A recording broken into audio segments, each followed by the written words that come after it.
right. So, man, listen closely, okay? Very closely here.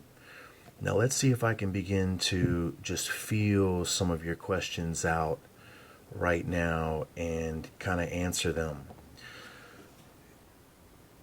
What I just told you here is that the words of Christ are only being resembled here as a babbling stream. And a stream is small compared to a river. So what we see are the two witnesses. We see the two ministrations of truth. Okay? And one is only flowing like a babbling stream, and the other is a river of fire, which is flowing like water. It's flowing like ministry. It's flowing like truth, but it's fire. Okay? And it says it emptied itself into the great sea westwards. Now, when we say this great sea westwards, you got to keep in mind, this is a vision that Enoch is seeing of the future. Now, our proof for this is that he's seeing this Babylon stream, which is the spoken word. That is the words of Jesus Christ. Now, Jesus Christ is the creator of the worlds, and you'll find that in the book of Hebrews. Okay? So this Enoch is before Christ was born of woman on this earth. So this is before Christ was in the flesh. Enoch is seeing a vision of the distant future. He's seeing our future.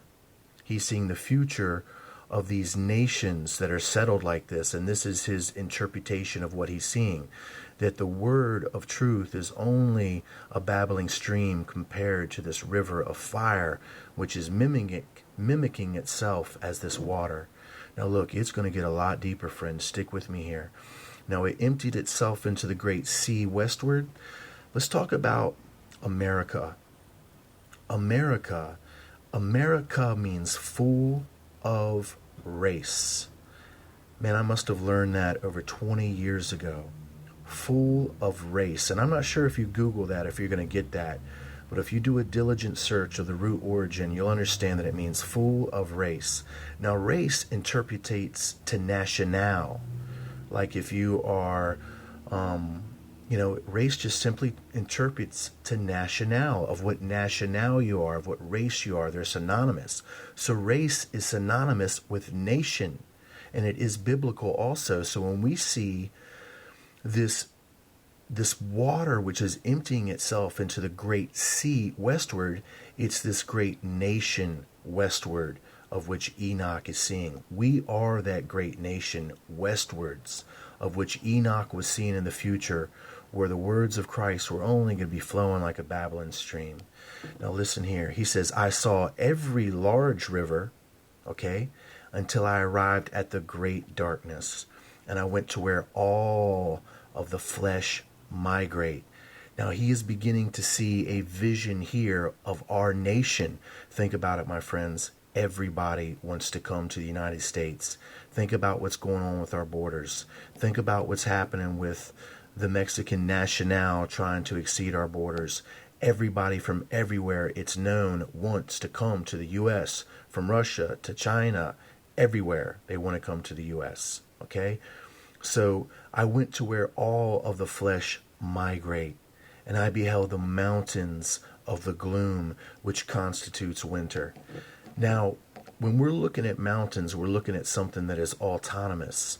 And in a sense, it's in something that is self-sufficient. We're talking about something that is unto itself. Almost like an island in a sense. We're talking about the government that sits upon this nation, or these mountains, if you will, the ruling bodies, and this mountain, or these mountains of gloom, which constitutes winter, and the place from which issues the water in every abyss. My friends, here we have our ruling democracy, our White House, and which is issuing this doctrine of water from the abyss. I'll be back.